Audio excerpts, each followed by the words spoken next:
Buenos días, buenos días. Para nosotros es un honor tener esta mesa al Programa Institucional de Estudios del Pueblo y la Cultura Maya y a la Feria Internacional de la Lectura en Yucatán.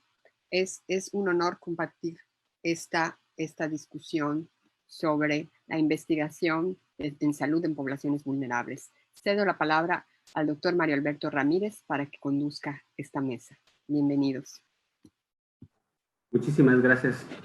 Pues como dijeron, muy buenas tardes a todos. Bienvenidos a este evento, a esta mesa redonda titulada Declaración de Mérida TO, Retos en la Investigación Clínica de Poblaciones Vulnerables, en la cual pues tenemos la fortuna de tener expertos en distintas áreas que nos compartirán aspectos relevantes en torno a este interesante tema. A continuación me permitiré presentar a nuestros invitados en orden en el cual van a participar. Nos acompaña en primera instancia el doctor Adrián Llerena Ruiz, quien es coordinador de la Red Iberoamericana de Farmacogenética y Farmacogenómica y director del Centro de Investigaciones Clínicas del área de Bajadosa, Extremadura, España. Posteriormente tendremos la participación del doctor Julio Lara Riegos, que es profesor investigador de la Facultad de Química de la Universidad Autónoma de Yucatán y que su área de investigación es estudios genéticos en población maya. Posteriormente, la participación de la maestra Margarita Zarco, quien es responsable de la Unidad de Proyectos Sociales de la Universidad Autónoma de Yucatán. Y finalizaremos con la participación de la maestra en Ciencias Lorena Porras, profesora de la Facultad de Química de la Universidad Autónoma de Yucatán y representante del Programa Institucional de Estudios del Pueblo y la Cultura Maya de la universidad.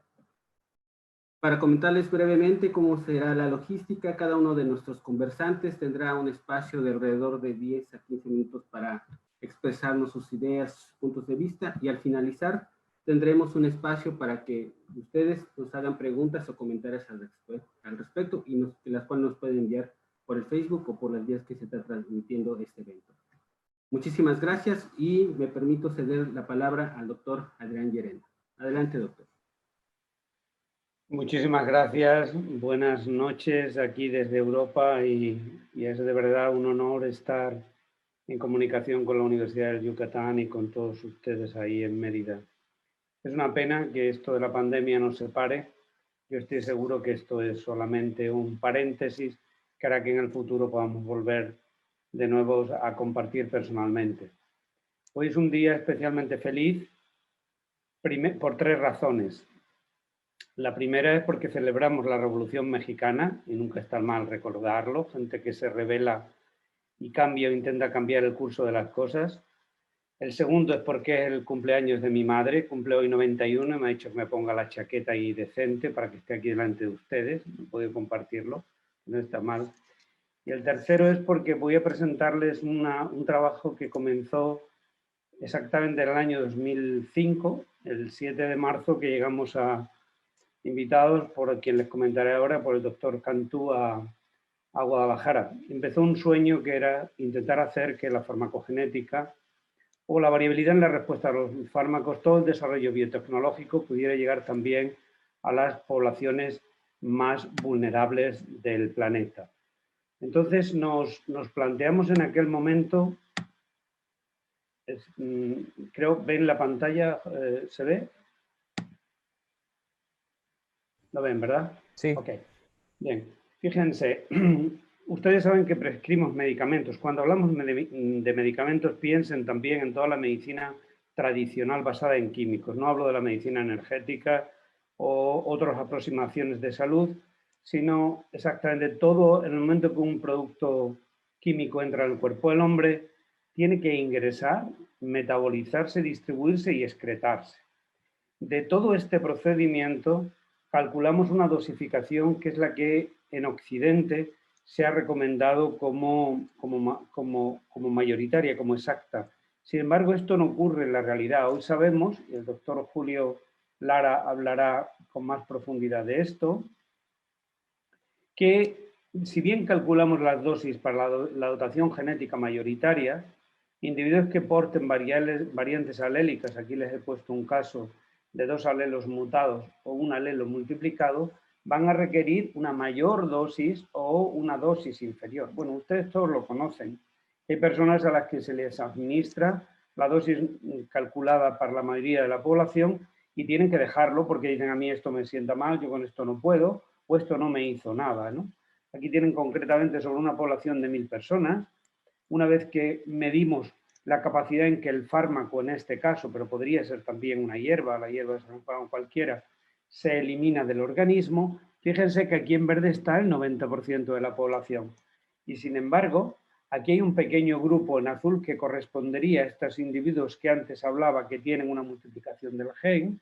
Son individuos que eliminan fármacos, hierbas, endobióticos y xenobióticos muy rápidamente, e individuos aquí marcados en rojo que son individuos que acumulan, que van más lentamente. Luego, por tanto, desde esta óptica, entiendan que la variación genética y el ambiente hace que cada individuo sea distinto y también que cada grupo étnico sea distinto. Aquí tienen una distribución del mundo en la que hemos marcado, en general, estos individuos que metabolizan rápidamente el 25% de los fármacos y muchas de las hierbas que se utilizan en medicina tradicional, la hierba de San Juan, la ayahuasca, etc.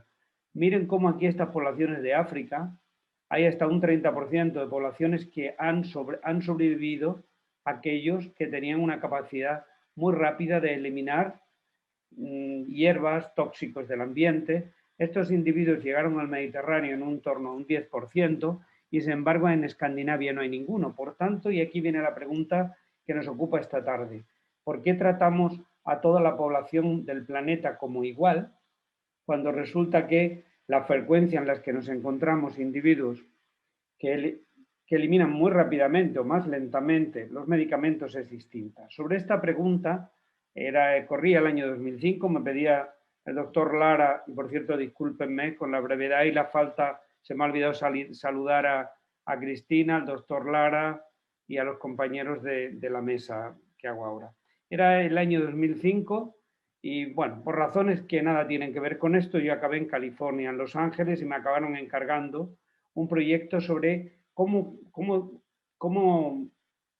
cuál es la medicación correcta para los mexicanoamericanos, porque la FDA acababa de hacer un estudio sobre la población negra americana, o los afroamericanos, recomendando dosis. Ustedes saben de la pujanza de la población latina en Los Ángeles, y entonces se plantearon, bueno, ¿y cómo será la población, la medicación, cómo hay que recomendar en Los Ángeles?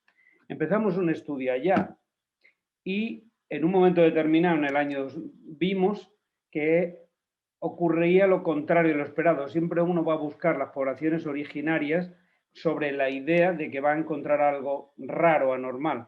En este caso, lo que ocurría era que la población de antecedente mexicano en Los Ángeles portaban menos frecuencias de alelos que se generan, que se asocian con problemas.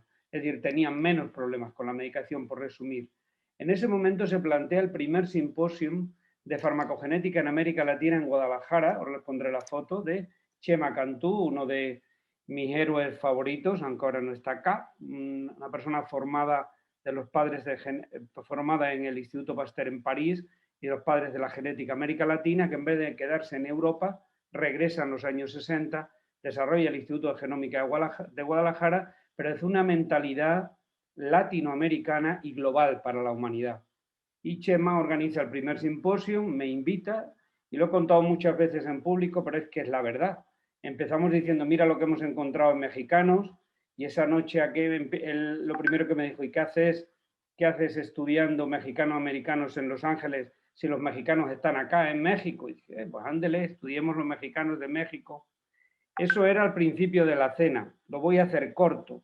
A mitad de la cena íbamos hablando de qué pasaba con la población mesoamericana, nuestros compañeros, hermanos de toda Mesoamérica. Y a mitad de la madrugada acabamos diciendo, ¿y qué vamos a hacer con la población andina?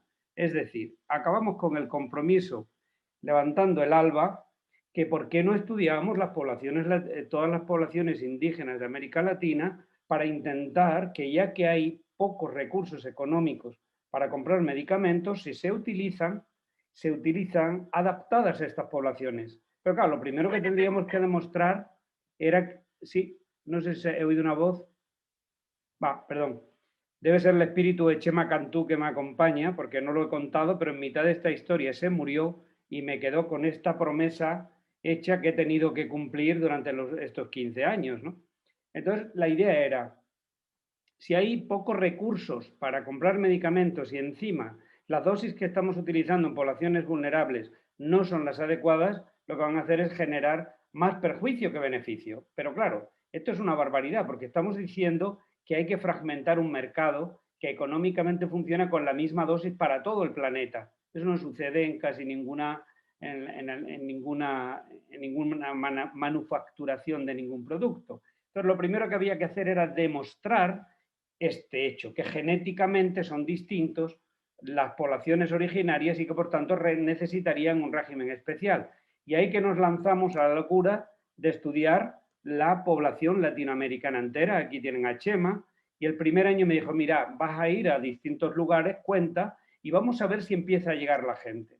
Y sin proyectos, sin planificación, solamente unidos por la idea de perseguir la verdad y el bien común, Chema y yo empezamos a contar la historia y sin darnos cuenta ni saber cómo, porque esto es así, ya saben, cuando uno cree en la verdad y persigue el bien común sin interés, se asociaron 41 grupos de toda América Latina con la idea de que cada uno estudiara sus poblaciones originarias y decíamos, no queremos una colección de muestras, queremos individuos jóvenes que se formen y puedan utilizar esta información.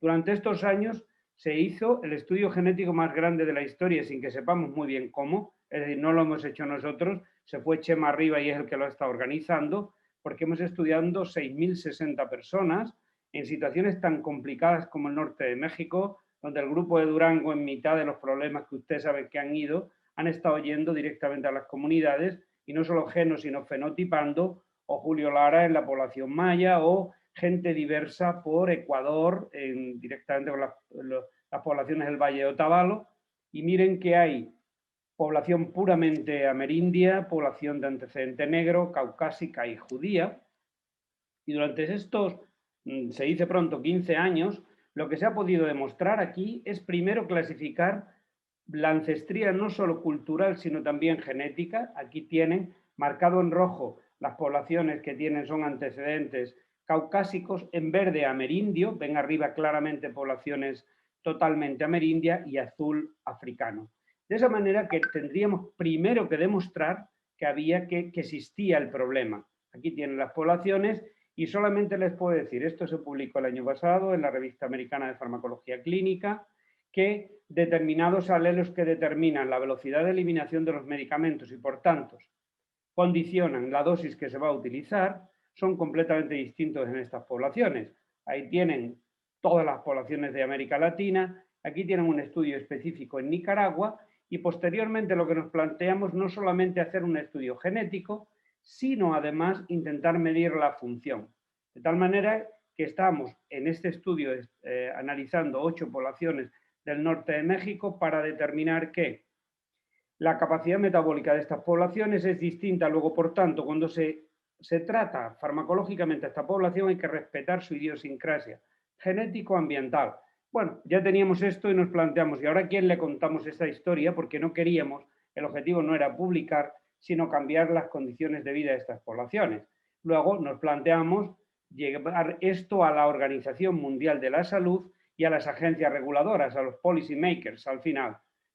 Hicimos toda una campaña de presentación de los resultados en la OPS, en la OMS, y otra vez, sin saber muy bien por qué, acabamos relacionados o invitados a la CIOMS. Esta es la Organización de Organizaciones Médicas Mundial que hace las guías de buena práctica clínica en el mundo y que se crea después de la Segunda Guerra Mundial para intentar armonizar toda la investigación en humanos. Se crea este comité que lo que está haciendo es plantearse un cambio de la regulación ética de cómo hacer una investigación en una población vulnerable. Hay gente de la India, de África, de todo el mundo, y entonces decidimos intentar sensibilizar a este comité y para eso, es una cosa que nos gusta mucho, quería contar conversando en Yucatán ahí con Julio, con el profesor Lara, decidimos, ¿y por qué no traemos a la CIOMS?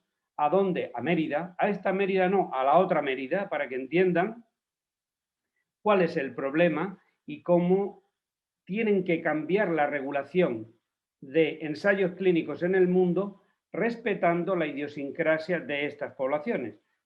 Desarrollamos exactamente hace un año ahora, 13 meses, en octubre, aquí lo tienen, del año 2019, trajimos a este panel de expertos mundiales en investigación clínica y lo reunimos aquí, ¿dónde? En el Parlamento de Mérida, España, y ahí desarrollamos la declaración de Mérida, Tajo, Mérida, Yucatán, que se hizo en maya, la hizo la doctora Lorena, que aquí está, la iba a poner, pero es que tenemos 10 minutos, a mí me encanta. La hicimos en náhuatl, la hicimos en quichua y la hicimos en mezquitos, con los que tendríamos las lenguas o parte de las lenguas más importantes del norte, Mesoamérica y Sudamérica, y lo hicimos en un parlamento. Fue la primera vez que en un parlamento, en el Parlamento del Estado de Extremadura en España, con el presidente, los diputados, etcétera, y la comisión de la CIOMS, que está regulando la investigación clínica en el mundo, se le expuso en las lenguas originarias, hasta donde sabemos fue la primera vez que se han utilizado oficialmente en un Parlamento Europeo. Le planteamos, aquí tienen la página web, la Declaración de Mérida, que básicamente dice, y lo voy a resumir porque el doctor Lara seguro que lo contará mejor que yo. 1. Si usted tiene que hacer un ensayo clínico para un nuevo medicamento en un lugar del planeta, una población originaria, oiga, considere que genéticamente tienen sus características y por tanto habrá que estudiarlos allá para hacer una recomendación que respete su idiosincrasia genético-ambiental, de tal manera que las dosificaciones que utilicemos sean las correctas para al menos no hacer daño. Segundo aspecto, el condicionamiento sociocultural. Ustedes tienen que respetar el entorno sociocultural donde se va a ejercer o se va a utilizar este fármaco, porque hay otras terapéuticas que coinciden. Hay medicina tradicional que puede generar interacciones, etcétera, etcétera, y que tiene que ser considerada. Y tercera y no menos importante, ¿cuál es la educación en valores que tiene el equipo de investigadores que llega a una comunidad para hacer un estudio clínico? Conocen la lengua, conocen sus valores, etcétera, etcétera, de tal manera que estos 3 elementos generamos un simposio de discusión previa en el norte de Extremadura, en Campus FI, con gente de la India, para incluir además poblaciones de Asia, gente de Europa, venido de Portugal, Suecia y gente de África, y la red para establecer estos tres puntos reivindicativos de la red que se han planteado en la CIOMS. La buena noticia es que el informe de la CIOMS, es una organización paralela a la Organización Mundial de la Salud, está a punto de salir y ahí se establecen o se han asumido estas recomendaciones que hicimos para hacer análisis y estudios clínicos en poblaciones vulnerables del planeta. Espero no haberme extendido mucho, Cristina. Ahí lo dejo y si quieren después podemos profundizar. Muchísimas gracias. Al contrario, gracias, doctor. Le cedemos la palabra al doctor. Alberto, perdone, Alberto, estaba hablando con usted, lo siento, gracias. No me acuerdo. Adelante, doctor Julio. Quisiera compartir una presentación y así me dicen si la pueden visualizar, por favor. Sí se ve, observa. Bien, muchas gracias, maestro Mario.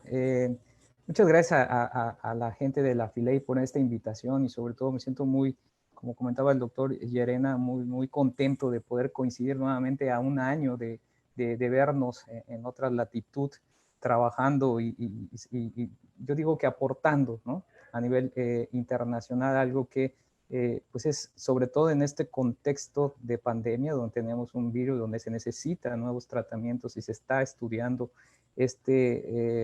la posibilidad de utilizar fármacos que se utilizaban anteriormente para otros padecimientos y que pues radica y es muy importante tomar en cuenta el contexto de donde se hacen estos estudios, ¿no? Para no volver a caer en lo mismo que se estudian en otras latitudes y se generalizan en la mayoría parte del mundo, ¿no?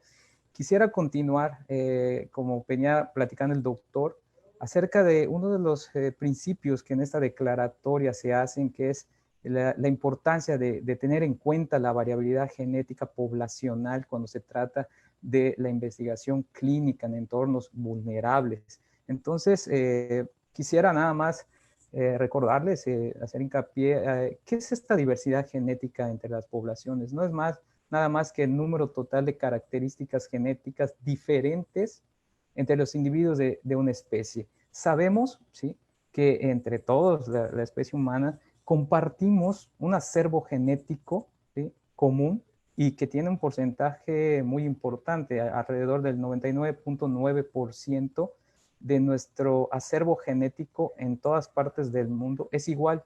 Sin embargo, ese 0.1% que es diferente, lo podemos ver como en esta diapositiva que están viendo en pantalla, pueden dar ese cambio en el fenotipo. Y hablando de fenotipo, como podríamos decir, la parte fenotípica de cómo nos vemos, ¿sí?, las características de piel, rasgos de ojos, características múltiples, también podemos tener una variación en diferentes productos de esos genes, ¿no? Hablando de un producto funcional, como podría ser un transcrito de RNA, como también proteínas, que es un producto funcional que deriva de nuestros genes. Entonces podemos ver que aunque tenemos mucho en común, tenemos un pequeño porcentaje de nuestro acervo genético que nos hace diferentes, tanto fenotípicamente como también en los temas metabólicos de proteínas.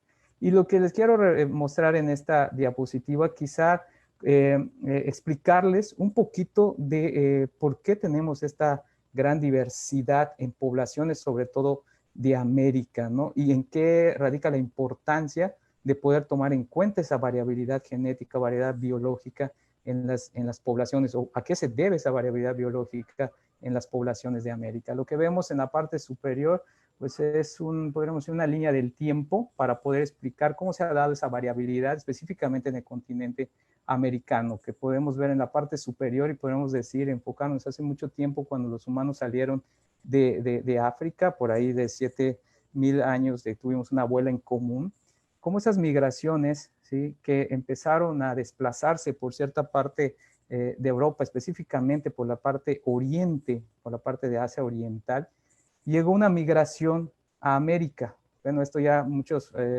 tienen conocimiento de alguna manera, que se dio por varias oleadas, pero bueno, una de ellas, y se cree que la más antigua, se dio por el estrecho que tenemos ahí cuando pues la gran cantidad de agua se acumuló en forma de hielo, hizo que disminuyera el nivel del agua y por ahí se creó un canal por donde se cree que una de esas oleadas ingresó en América. Y ahí empieza la historia un poquito de cómo se empieza a formar la diversidad de la población que actualmente habita en América. Y eso fue a través se dio un proceso, bueno, se crea, hay cada vez más evidencia de, por ejemplo, al hacer estudios genéticos, por ejemplo, en ADN mitocondrial, DNA mitocondrial, donde cuando ingresaron las primeras migraciones a Américas, no hicieron ese flujo continuo para adentrarse al continente americano, aunque hay otras teorías que se puede creer, incluso ahorita ya pudieron darse por el sur o el centro, pero bueno, esta es la que es más acertada y hay más evidencia, ¿no? Que esta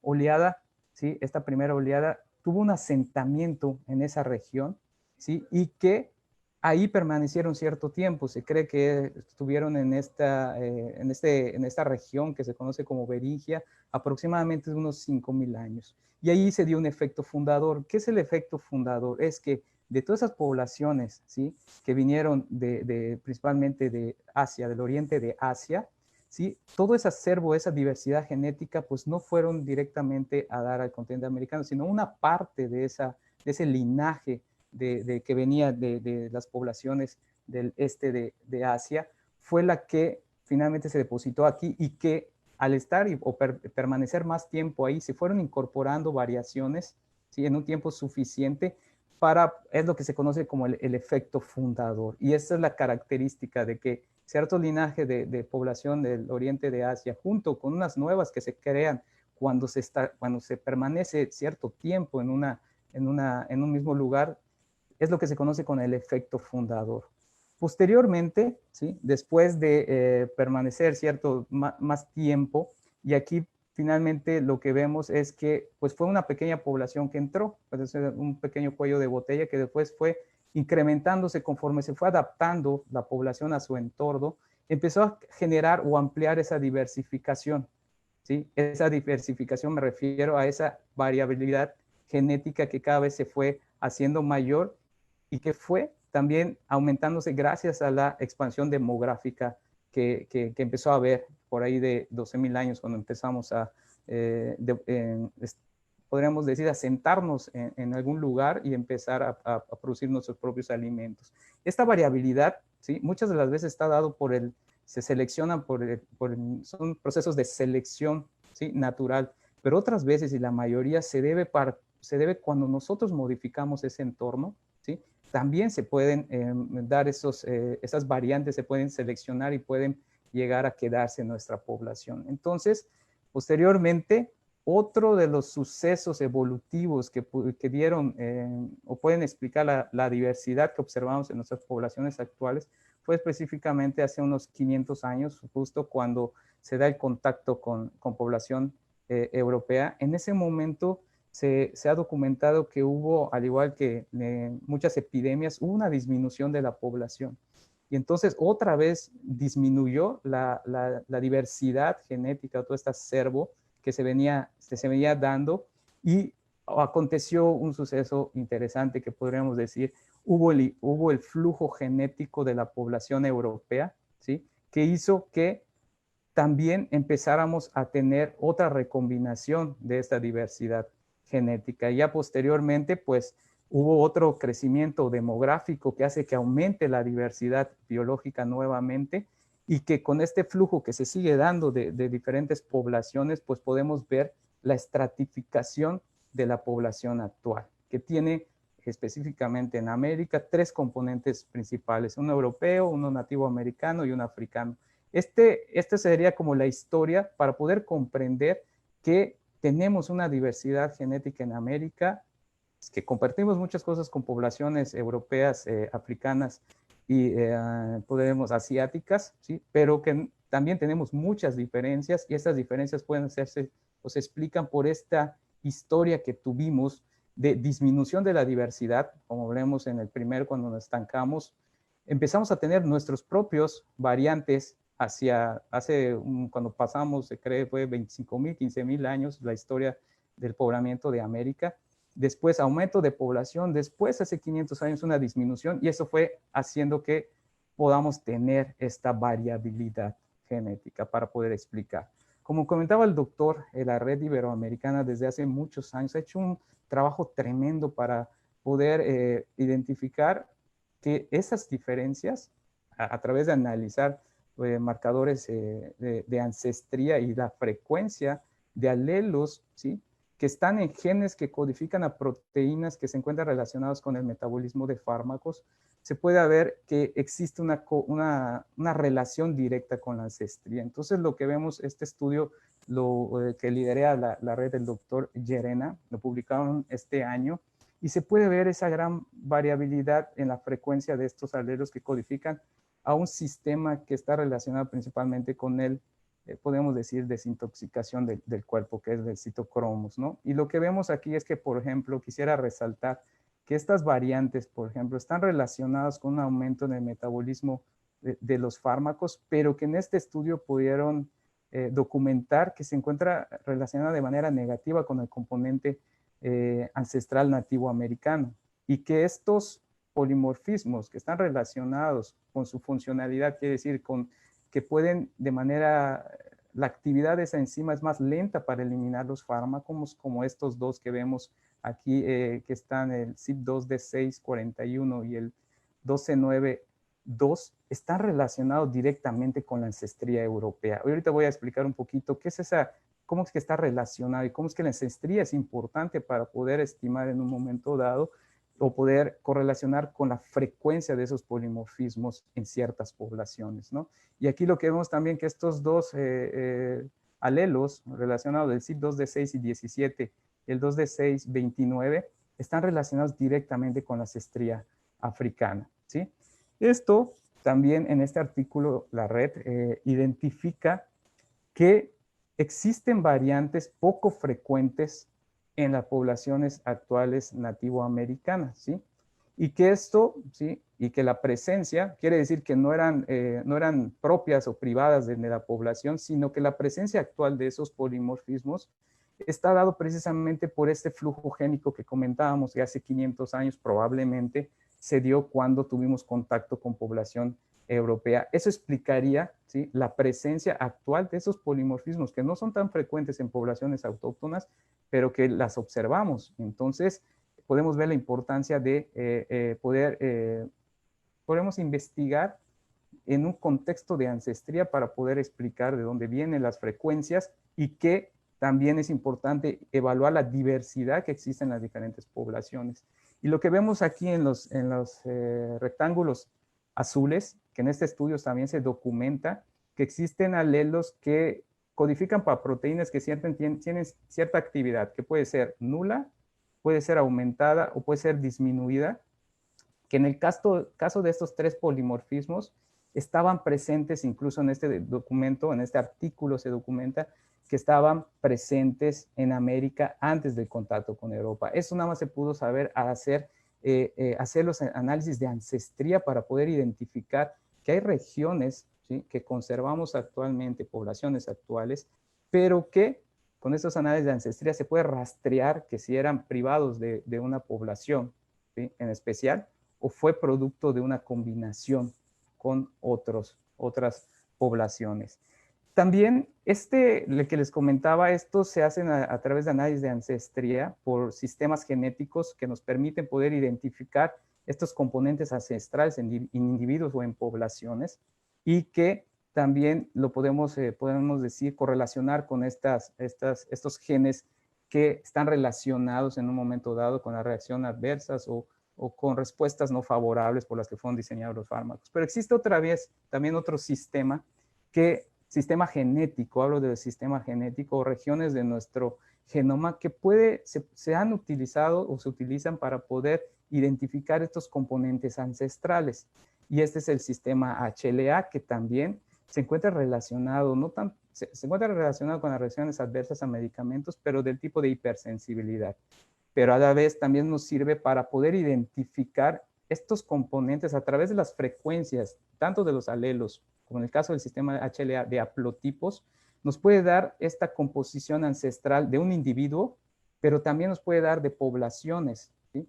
Y entonces esto nos puede ayudar a clarificar la gran diversidad que existe en un territorio, como podríamos ver, podríamos hacer referencia en esta diapositiva a nuestro país, México. Entonces, a través de la investigación de las frecuencias de alelos y polimorfismos de este sistema, que además es muy polimórfico, podemos ver que en nuestro país, lo que vemos aquí en el mapa de México, que hay ciertas regiones medidos por ese sistema que tienen un mayor componente europeo, y lo podemos ver pues a simple vista, por ejemplo, en el fenotipo de la gente que vive en el norte de nuestro país, pues es muy diferente a la que vive en el centro y en el sureste, y esto se debe a que en este estudio que se publicó este año, donde también participaron, fue un estudio, uno de los más grandes de este sistema, casi fueron 16,000 muestras, que se pudo identificar que tenemos una gran variación, una diversidad, hablando del porcentaje de componente ancestría, dependiendo en qué zona del país estemos ubicados. Y, por ejemplo, se han identificado este componente mayor,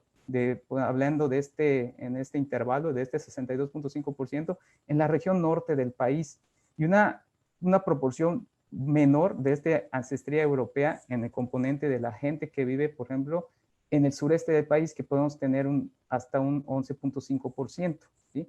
Y que también con este sistema se puede identificar ese componente de ancestría africana que, si no tienen podemos decir, un comportamiento tan visible en cuanto a diferencias entre el componente europeo y nativo americano, pues sí se tiene un comportamiento homogéneo en todo nuestro país.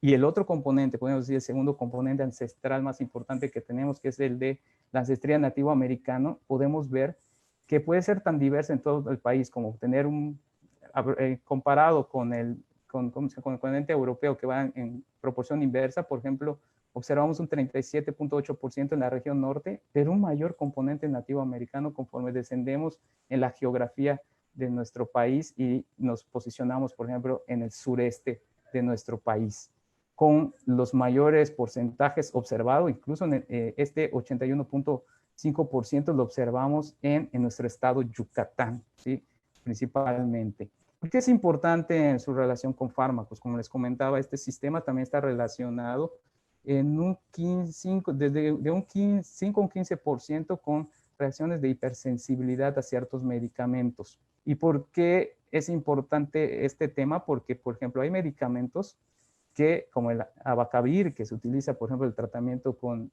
para el HIV, tenemos ciertos alelos, ¿sí?, que están en este sistema genético del HLA, que se encuentran relacionados con estas reacciones de hipersensibilidad, pero estos son, o se ha estudiado, y que tienen una mayor presencia o frecuencia de este alelo en población europea. Otro ejemplo interesante de cómo a través de la genética y de cierta frecuencia de polimorfismos en poblaciones podrían ayudar a predecir eventos de hipersensibilidad, como por ejemplo a las personas que se dan un tratamiento con carbamazepina, se utiliza en el tratamiento procesos para controlar precisamente patologías del sistema nervioso principalmente. Entonces, existen ciertas poblaciones que tienen una mayor frecuencia de este alelo B, el 15-2, pero que se ha estudiado que tiene mayor frecuencia de población asiática, igual que el tratamiento con alopurinol se ha identificado también que en población asiática, donde existe una alta frecuencia de estos polimorfismos, se encuentran relacionados con reacciones de hipersensibilidad. Sin embargo, como ven, todos estos estudios se han hecho tanto en población europea como asiática, pero todavía habría que ver a través de este estudio que estamos haciendo, cuando ya se tiene, porque ayuda a poder identificar esta frecuencia de estos polimorfismos en todo nuestro país, podría ayudarnos a ver en qué regiones del país se encuentra más frecuente estos polimorfismos que podrían estar dando o podrían ayudar a predecir efectos de hipersensibilidad, hablando del HLA nada más, pero también se podría hacer con el otro sistema, para poder evitar ese tipo de reacciones adversas, porque la mayoría de la población, pues de alguna u otra manera tenemos diferentes tipos de tratamientos. Esto apenas este año se pudo hacer este mapeo tan grande, que tiene representatividad de todo y cada uno de los estados, y se tienen las frecuencias de este sistema, que podríamos decir que están las bases para un futuro, para poder tomar esa información y hacer predicciones en un momento dado, o para cuestiones de políticas públicas. Bueno, nada más quisiera con esta diapositiva ver que incluso, por ejemplo, donde veíamos que existe, a través de ese sistema podemos ver esa gran diversidad, ¿sí?, genética que tenemos, incluso cuando analizamos una población, podríamos decir mestiza, hablando del estado de Yucatán, como lo es Mérida, y una población rural, que aunque, ¿sí?, en este sistema podemos ver que no cambia. Por eso yo digo, cuando me dicen, ¿tú eres maya? Pues yo sí, soy de ascendencia maya, porque si hacemos, con este estudio vemos que el porcentaje nativo americano de una persona promedio en Mérida, que es un 81%, hablemos de cifras redondas, en un componente, en una población rural también casi tiene el mismo componente. La diferencia está principalmente en este componente europeo que tenemos la gente que vivimos en Mérida, por ejemplo, que es muy diferente al que se observa en una población rural, donde ahí es muy poquito el componente europeo que se tiene. Entonces, y si hablamos de una diversidad genética en todo el país, también a través del sistema hemos visto, también lo publicamos este año, que existe diferencias incluso cuando hablamos de entornos diferentes, entorno rural, entorno urbano, y que podemos observar también esa gran diversidad incluso en una región geográfica más corta, hablando de un estado, pero donde se tienen contextos diferentes. Entonces ahí radica la importancia de poder identificar esa variabilidad, reconocerla, para después poderlas utilizar para poder hacer más estudios funcionales de esta posible implicación que tiene el conocer la parte genética en una función importante, como podríamos decir, cómo reaccionamos a los fármacos. Bueno, aquí con esto quiero finalizar, y pues con esta diapositiva decir que tenemos todavía un pendiente de seguir investigando, al menos en lo que nos corresponde a nosotros, en nuestra población, para poder aportar mayor conocimiento y poder generar ese conocimiento que ayude, ¿sí?, a resolver una problemática que tenemos actualmente, que es la de una respuesta diferencial ante los fármacos, una respuesta que puede causar daño, pero que se puede prevenir de alguna manera, y en un porcentaje. Tampoco quiero decir que es la respuesta con la genética, se puede prevenir todo tipo de reacción adversa, pero sí en un buen porcentaje debido a esta diversidad que tenemos en México y en nuestro estado. Con este estudio lo podemos demostrar. Muchas gracias. Muy bien, doctor, muchísimas gracias. Y continuamos, por favor, con la maestra Margarita. Adelante, le cedemos la palabra. Hola, buenas ya tardes. Le voy a agradecer, bueno, antes que nada a Julio, a los compañeros de la Facultad de Química, a la maestra Cristina Leirana por habernos invitado a compartir esto que hemos ido visualizando, comprendiendo y trabajando, que es el contexto sociocultural de este territorio maya. Cristina, te agradezco mucho el apoyo que me vas a dar con las diapositivas. Justamente quienes me antecedieron hablaban de por qué tratamos a la gente igual, y esa pregunta no solo se refiere para el asunto de la farmacología, la atención a la salud, sino para todos los temas con los que interactuamos desde las diferentes culturas. Esta necesidad de visualizarnos en la multiculturalidad y el reto hacia la interculturalidad, que es la que asumimos desde la universidad en este camino que tenemos recorrido de los proyectos sociales. Cristina, te agradezco mucho si tú ponemos las diapositivas. Justamente estamos en un territorio maya. Los porcentajes que nos señala el INEGI del último conteo del 2015 nos comentan que para todo el territorio tenemos un alto porcentaje de población que sabe la lengua maya, que es alrededor del 32%, y del porcentaje que se autoadscribe, es decir, que se reconoce independientemente de que hable la lengua maya, reconoce estas herencias, esta ancestría, que es el nombre para estas cuestiones biológico-genéticas, que reconoce estos antecedentes de pueblo maya. Y es muy interesante porque siempre se ha asociado la pobreza con el tema de la identidad maya. Entonces, en las diapositivas traigo un cuadrito donde justamente Tatsiu, que es el municipio que tiene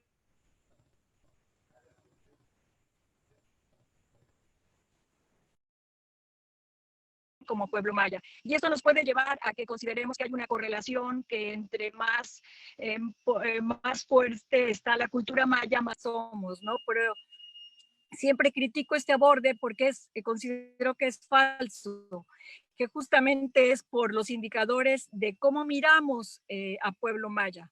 Si lo miramos desde lo que nosotros consideramos referentes de bienestar, pues siempre va a ser un pueblo pobre, porque lo calificamos con lo que consideramos que debe tener o no tener.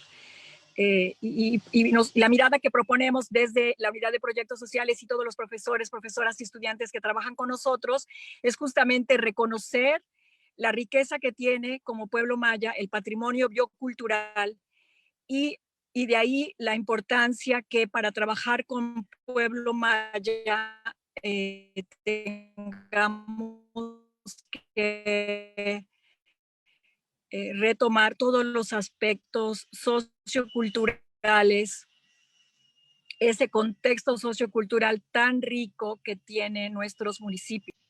Bueno, pensando que por algo no aparecen las diapositivas. Las metodologías que abordamos desde la unidad de proyectos sociales, que estamos en la Coordinación General de Posgrado, Investigación y Vinculación, son justamente la comunidad de aprendizaje, el diálogo de saberes, el enfoque de interculturalidad, el enfoque de la investigación interdisciplina, de la interdisciplina y caminar hacia la transdisciplina. Todas estas metodologías parten del hecho de reconocer que somos diferentes desde nuestras componentes bioquímicos hasta nuestra lengua, nuestras prácticas culturales, pero que tenemos en común una manera, un valor y una dignidad y nuestro patrimonio cultural en el que hemos crecido. Aquí están los porcentajes, aquí está Tatsiu, que se señala con los indicadores adelante, es simplemente para cuestionar estas indígena, eres más pobre. Nosotros reivindicamos el valor del pueblo, el valor de la biodiversidad y lo biocultural. Las metodologías y enfoques, en estas imágenes vemos a don Francisco compartiendo sus saberes con los estudiantes y un encuentro, diálogo de saberes, donde están médicos tradicionales al lado de médicos de la universidad, de investigadores de otras universidades. Adelante. Las comunidades de aprendizaje finalmente reconocen que tanto estudiantes como profesores, como personas de las localidades, tienen saberes que compartir y son diferentes imágenes. Por ejemplo, en la derecha inferior vemos a la médico del Centro de Salud de Yaxcabá sentada, doña Berta, que es médico tradicional de Yaxcabá, y el doctor Miguel Güemes, que es médico de nuestra universidad, antropólogo investigador, no médico, de nuestra universidad. Adelante.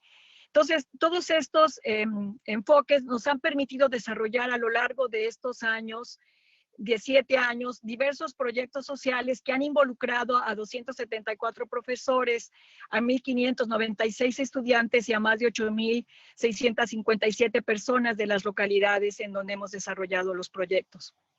Adelante.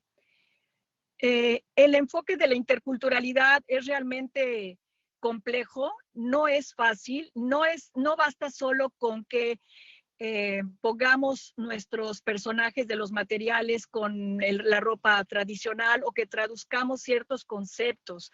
Realmente adentrarnos en los procesos de interculturalidad suponen ir profundizando, ir abarcando, ir comprendiendo distintos niveles que nos van llevando a procesos sucesivos de adecuarnos en el lenguaje, adecuarnos con los materiales, a buscar la pertinencia, a profundizar en cambios estructurales, en cambios cognitivos y en finalmente darnos cuenta que son paradigmas diferentes los que tienen las culturas diversas, ¿no? Entonces no es cualquier cosa, digamos, el reto de la interculturalidad.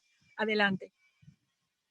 Estas imágenes solo representan algunas de las prácticas más comunes, que es el Hetzmek, que en la foto de la izquierda, en la que los pobladores mayas es una práctica hacia los pequeñitos, niñas a los 3 meses, varones hacia los 4, que también el decir por qué a los 3 y a los 4 tiene que ver con la asociación de lo femenino y lo masculino, al Cobén, donde a las 3 piedras del comal o a los 4 esquinas de la milpa, ¿no? Está cargada de simbolismo, tiene que ser una mujer cargada de esta cultura, de estos simbolismos, el número de vueltas que se le da a la mesa, el número de objetos, los alimentos que se le da a probar al niño. Realmente esta práctica cultural es riquísima, está cargada de simbolismos, es vigente en nuestro estado. La foto de en medio es una ofrenda para estas épocas de finados de Hanal Pichán, que también está cargada de simbolismos, la cruz verde, los alimentos y la práctica del bordado, donde las mujeres no solo generan su economía, sino también recrean el arte, el ocio, y que todo lo que bordan también es lo que ellas perciben y valoran de su contexto. Adelante. La siguiente imagen. Y pues justamente adentrándonos en este proceso de interactuar como universitarios con la realidad de la población con la que trabajamos, empezamos a darnos cuenta que los conceptos tienen que ser interpretados. A veces la vida buena que está ahora de moda para sustituir al de sería el malo kushtal. Sin embargo, si exploramos aún más, indagando, pero ¿qué quiere decir estar bien? El bienestar para tu pueblo, las personas empiezan a comentarnos que es tener un buen pensamiento, que es que el vivir bien, y sería en la traducción malo, tuculutiacalucajan, o que vivir bien es no tener preocupaciones, que vivir bien no tiene que ver con tener servicios y bienes, sino es no tener preocupaciones. Matuklik, minan mishbal alintuklik. Que el concepto de pobreza también tiene que ser explorado. Otzil, ¿pero qué quiere decir Otzil? No nada más es, ¿cómo se dice pobre? Otzil. Bueno, vamos a decir Otzil y tener los mismos referentes, los mismos indicadores de pobreza, sino que tenemos que explorar, ¿pero qué significa Otzil? Más allá de decir qué significa pobreza, ¿no? Y lo mismo para el concepto de enfermedad, pues también hay otros referentes que tienen que ver en algunos casos con el estado del ánimo. Y aquí la palabra ol, la palabra energía, es una palabra muy potente para la lengua maya, que tiene que ver con el estado del alma. Y muchas de las emociones usan esta palabra. Adelante. Un ejemplo que tuvimos en uno de los proyectos fue, por ejemplo, se buscaba que el proyecto fortaleciera el capital social. Entonces, ¿pero qué es el capital social? Entonces, desde saber que la gente, al oír estas palabras en castellano, capital le indica que es algo de dinero. Entonces, primero es expresar para nosotros qué es capital social. Entonces, dialogar con la gente del pueblo, de decir, bueno, ¿existe algo que se parezca? ¿Cómo se nombra? ¿Qué quiere decir? O eso que nosotros interpretamos como capital social para pueblo maya, ¿cómo se interpreta? Entonces, en un ejercicio se expresó que es que el capital social, lo que nosotros llamamos como capital social, viene siendo la fuerza de los pueblos, la fuerza del trabajo que está en nosotros, que nace a través de un solo pensamiento para una vida mejor. Este es un ejercicio que hicimos con pobladores, hombres y mujeres de varias localidades. Adelante. Y este esfuerzo es el que tenemos que hacer en todos los temas con los que ya interactuamos, con los que abordamos los universitarios. En esta diapositiva justo traigo a colación los avances, los resultados que de este proyecto en el que participó el doctor Julio, el doctor Mario, la maestra Claudia Tzek y otros colegas. No sé por qué se borró la diapositiva, pero justamente era una diapositiva donde están interactuando los universitarios con las personas de la comunidad, que en este caso son las personas que tienen diabetes. Y cómo estos espacios de cercanía, de diálogo, de confianza, de exploración, de una investigación seria donde la gente forma parte, es la que nos permite identificar nuevas preguntas de investigación, donde nos permite identificar temáticas, problemáticas que a la gente le preocupan y que son las que se llevan a escenarios académicos, que se llevan a escenarios donde se define la política internacional, en este caso la declaratoria de Mérida en Extremadura, en España, y donde justamente los resultados de esos avances que se dieron en esa reunión son los que tienen que volver y están de vuelta en estos contextos de interacción comunitaria. Por eso quise asociar estas dos imágenes, ¿no? De un lado, de lo concreto con la gente a partir de sus comprensiones, necesidades, realidades, contextos. Nos vamos a compartir con otros colegas de otras universidades, con otras culturas, para generar propuestas de política y que luego cómo esas propuestas tienen que volver a alimentar estos procesos de diálogo de saberes en las comunidades. Adelante. Y según yo, ya terminé mi exposición. Gracias. Muchísimas gracias, maestra Margarita. Y para finalizar, tendremos la participación de la maestra Lorena. Adelante, le cedo la palabra. Muchas gracias, Mario. Pues nada más como para continuar un poco lo que ha estado platicando la doctora Margarita y procurando ser breve, pues quisiera precisamente pues recordar que en cuanto a las directrices que toma la universidad con respecto a la responsabilidad social universitaria, una parte es precisamente la formación integral de los estudiantes para que precisamente ellos puedan conocer el contexto en el cual se desenvuelven. Y esto, por lo general, lo hacemos gracias a ciertas asignaturas que están incluidas dentro del esquema curricular, que de hecho son asignaturas de tipo transversal y pertenecen prácticamente o forman parte de todas las carreras que imparte la universidad. Entonces, una de ellas es precisamente la de cultura maya.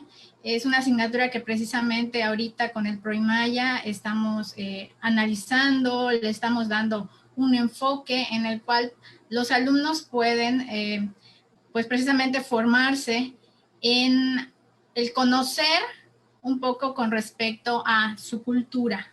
¿Okay?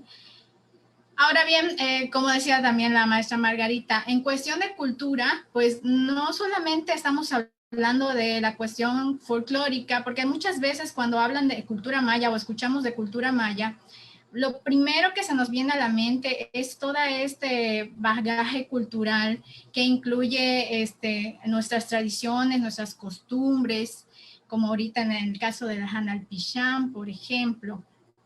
Entonces, pero no podemos quedarnos en esta parte romántica de la cultura, sino que también tenemos que mirar hacia los problemas y las realidades que tiene el pueblo maya. Entonces, para ello es necesario que los alumnos pues conozcan de estas situaciones, sobre todo para la formación de futuros profesionistas en el área de la salud.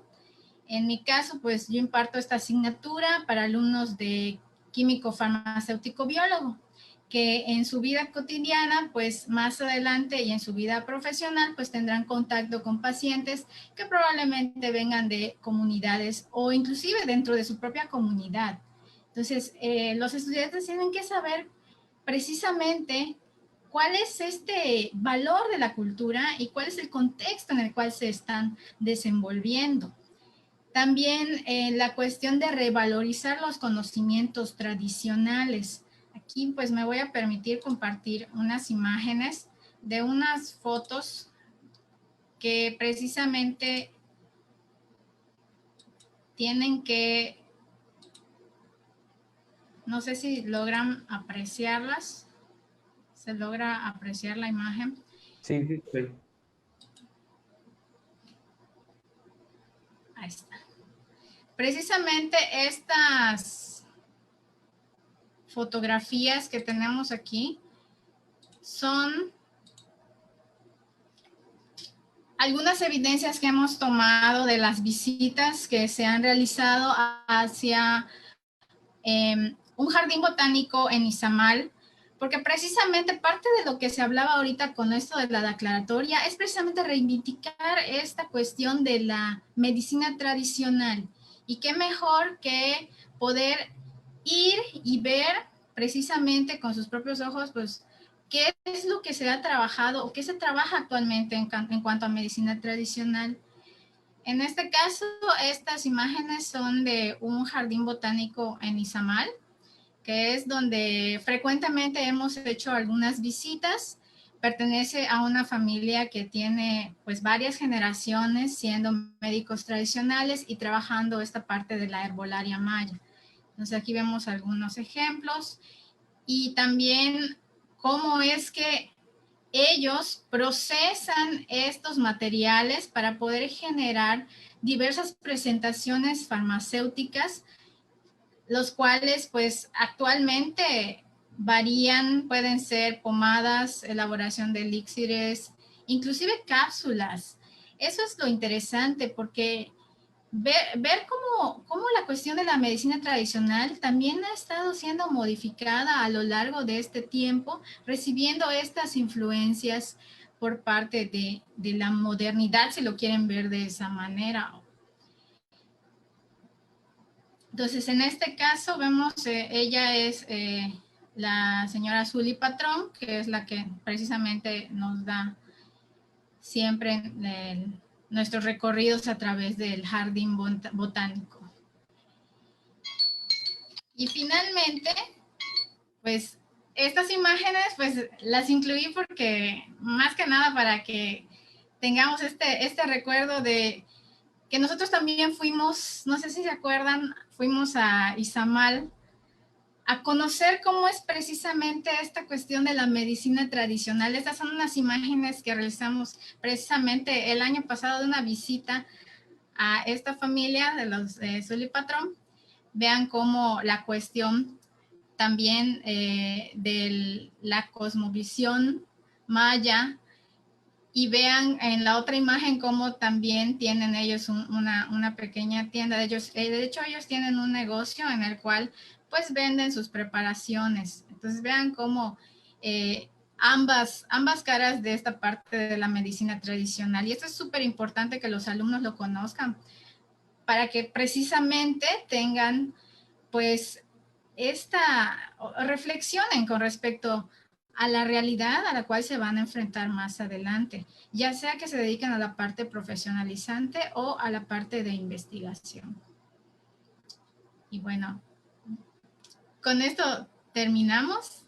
Esta fue igual parte de la reunión que tuvimos el año pasado.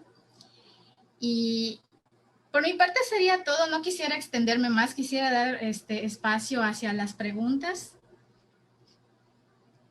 Muy bien, muchas gracias, Lore, y muchas gracias a todos los participantes. Creo que lo que nos han platicado ha sido realmente interesante y nos ha dejado así que un panorama más general de lo que es esta declaratoria, ¿no? Por acá nada más mencionar que agradecer la participación de gente de Argentina, de Quintana Roo, o sea, de varios lugares que logró estar en este evento. Y nada más para cerrar así una pregunta, nos demandan dos preguntas, ¿no? Hay una que es muy puntual, que nos dice, ¿qué son los haplotipos? Creo que por ahí les quedó la duda, quien guste contestarla. Y la última también que la dejo abierta, para ustedes, ¿cuáles serían estos retos o propuestas a través de esta declaratoria, ¿no? Que ahora tenemos que pues, atender la sociedad, y sociedad tanto la universidad como toda la demás gente para poder llevar a cabo todo esto que se abordó en la declaratoria, pero ya poderlo ser más palpable. Adelante, quien quiera contestar. Adelante. Yo le puedo hablar la segunda, no me atrevo a decir que es un haplotipo delante del doctor Lara, porque igual me suspende. Sí, si quiere, le puedo brevemente responder esta pregunta del haplotipo y después dejamos para que interactuemos en la otra más general. Bueno, un haplotipo, perdón, es que de repente utilizamos un lenguaje muy técnico, es el que le comentaba que el 99.9% somos iguales y el 0.1% somos diferentes. Quiere decir que en todo nuestro acervo genético, ¿qué quiere decir? Todas las instrucciones que están para realizar o para decir, para poder formar un individuo, desde el desarrollo hasta finalmente, sí, existe, que si agarramos ese material, por ejemplo, y si lo estiraríamos, ocuparía aproximadamente 2 metros de todo nuestro ADN, ¿no? Ese 99.9% somos igualitos, pero ese 0.1 somos diferentes, y la mayoría de esa diferencia en todo ese material genético está dado por pequeños cambios, incluso una de las variaciones, y que la que más estudiamos es la de una sola base, de un solo puntito en este material genético. Y eso es lo que nosotros estudiamos, a ver qué tan frecuente es un alelo o no, un polimorfismo o no, o esa variación, ¿sí? Pero eso cuando estudiamos un solo puntito. Pero a veces, por ejemplo, en el sistema HLA, cuando analizamos las frecuencias de ese solo puntito, solo esa base que es diferente y que da toda esa expresión de fenotipo diferente, a veces o no la encontramos porque no es muy frecuente, porque es muy bajita, y tenemos que ampliarnos a investigar una región mayor, amplia de ese material genético. O sea que un haplotipo sería varias regiones de ese gen, ¿sí? Que lo estaríamos investigando en bloque, porque además se ha visto que se heredan de esa manera en bloque. O sea, es como una manera de poder ampliar la visión de esa variación que posiblemente pueda haber, ¿sí? Porque ya se vio que esos, cuando están, si no genes, secuencias en nuestro ADN juntitos, se heredan juntos, ¿sí? Y ese haplotipo es un bloque de material genético, a diferencia de un polimorfismo, por ejemplo, que es nada más un puntito, una variación. Y en el caso del HLA, por ejemplo, cuando se hacen análisis de estos alelos, que corresponde, por ejemplo, con otros sistemas que hacen marcadores de ancestría, este HLA, cuando solamente vemos los alelos, hemos visto que tenemos las mismas frecuencias, pero cuando analizamos esos haplotipos, o sea, ampliamos más el bloque de análisis, podemos ver más información. Y esa es la diferencia que pueden observar ahorita, bueno, el que nos está escuchando, que ha visto esos porcentajes variar y que apunta a que recolecta mejor la variabilidad o la diversidad genética en poblaciones, porque este sistema HLA está regulado mucho, por ejemplo, procesos de infección y procesos de adaptación, y hace que esa variabilidad podamos investigarla de manera más fina en poder ver esa variación. Entonces, ese haplotipo es un bloque de nuestro ADN que se hereda junto y que cuenta otra historia también. Hablando del sistema HLA, cuenta historias, por ejemplo, de procesos evolutivos de adaptación, también de la parte histórica, demográfica, al ampliar esa secuencia. O sea, es un poco más fino, ¿sí? Okay. Respecto a la segunda, Mario, ¿qué vamos a hacer? Bien, ya hemos llegado a los policy makers y tal y como comentaba la compañera, la doctora Zarco, primero, nos tenemos que comunicar hacia los reguladores, a la gente que toma decisiones. Lo que está previsto este año, teníamos previsto una reunión con las agencias reguladoras de medicamentos de América Latina, porque son los que al final toman decisiones sobre cómo utilizar. La teníamos prevista y planificada probablemente en La Habana o en Mérida, y al final con esto nos acabaremos en algo virtual. Y segundo, tal y como comentaba y he visto en la foto, comentaba también Margarita, lo que estamos haciendo es encuentros directos con las comunidades. Los resultados científicos no tienen por qué estar solo en foros científicos. En las fotos que ha puesto de mi bautismo energético ahí Lorena, le devolveré estas fotos. Sencillamente vamos y compartimos nuestra investigación con las comunidades, le contamos, bueno, en un lenguaje que nosotros les podamos entender a ellos, porque ellos también tienen que rebajar para que entendamos una conceptualización diferente. Les contamos, bueno, qué es lo que hemos encontrado y qué repercusión. Generamos foros de encuentro como este que ha puesto las fotos la doctora Porras, pero igual lo hemos hecho en otras comunidades de Ecuador o en otro lugar, intentando generar ese puente de consensos, porque verdaderos buscadores de la verdad, científicos que al final lo que miramos es qué hay detrás de la información, tenemos que encontrar un lenguaje común, ¿no? Creemos firmemente que se puede hablar de biología molecular o de medicina energética honestamente y encontrar y aportarnos cosas mutuamente. Entonces estamos haciendo esas dos cosas.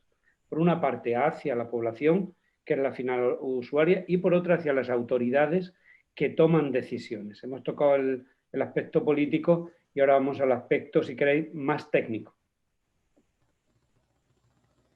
Muchísimas gracias.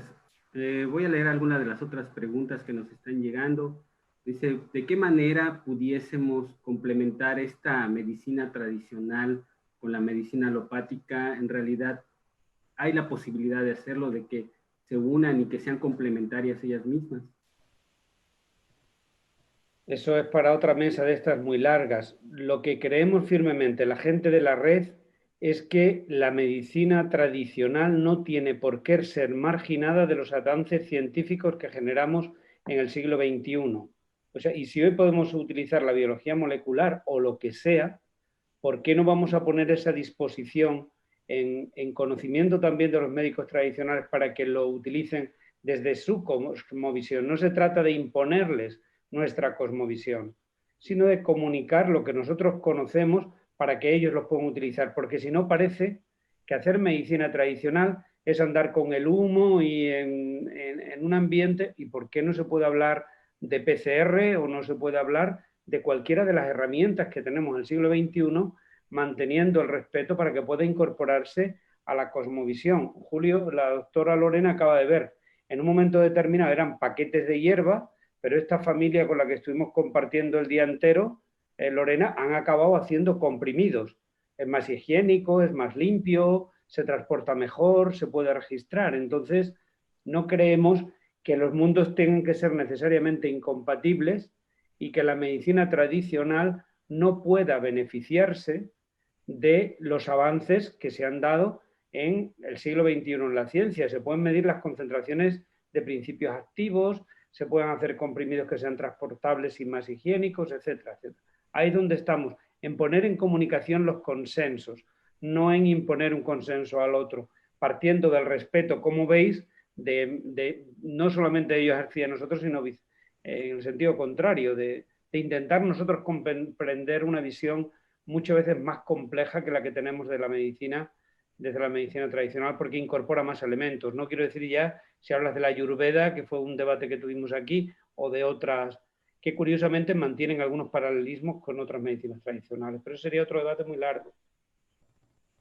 Muchas gracias, doctor. Y para ya finalizar, una última pregunta, creo que esta estaría más dirigida a la maestra Margarita. Nos preguntan cómo pudiesen participar en estos talleres o en estos proyectos. Yo imagino que es como estudiantes o alguna otra gente que estuviera interesada en participar.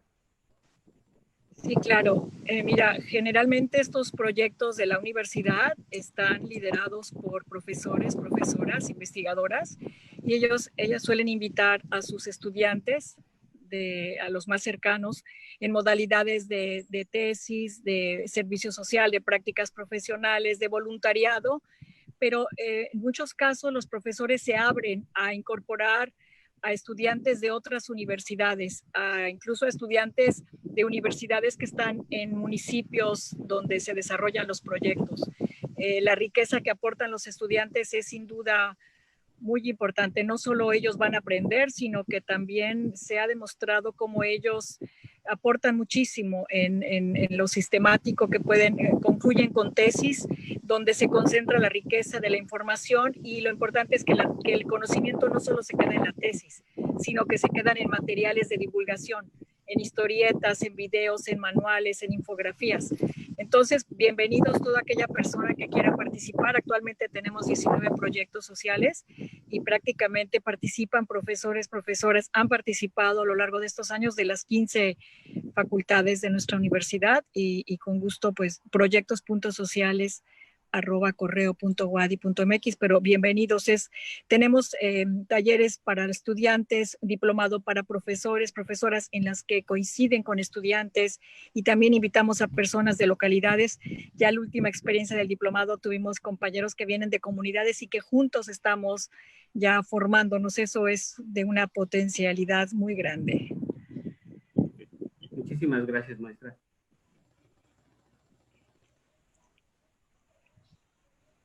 No te escuchamos. No sé. Pero para finalizar, le agradezco su participación y le cedería la palabra a la doctora Cristina para que nos dé el cierre de la mesa, por favor. Pues agradezco mucho esta mañana el tiempo que nos han dedicado justamente para difundir y para hacer llegar este conocimiento pues tan especializado por un lado, pero se palpa la voluntad de hacerlo útil a la gente sobre la cual están estudiando. A mí me parece muy, muy importante. Creo que eso es relevante para la formación integral de nuestros estudiantes, ¿no? Que entiendan que estudiar no solo debe beneficiar a quien se forma, ¿no? Sino tener ese compromiso de servicio a la comunidad a la cual nos debemos, y que se nota en ustedes que están haciendo esta investigación tan relevante a la salud, pero también esta intención de comunicarse interculturalmente me parece a mí muy valiosa, y también agradezco a la Filey, ¿no? Espacios como este para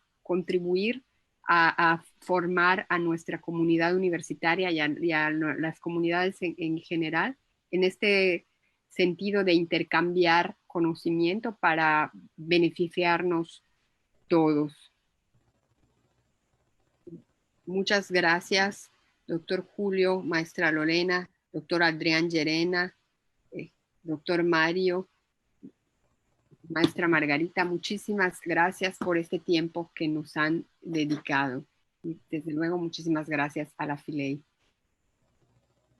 y al maestro Enrique Martín. Muchas gracias. Pues agradecerles su asistencia, a los que lo estuvieron viendo, y obviamente a ustedes que nos compartieron todo su conocimiento. Muchísimas gracias.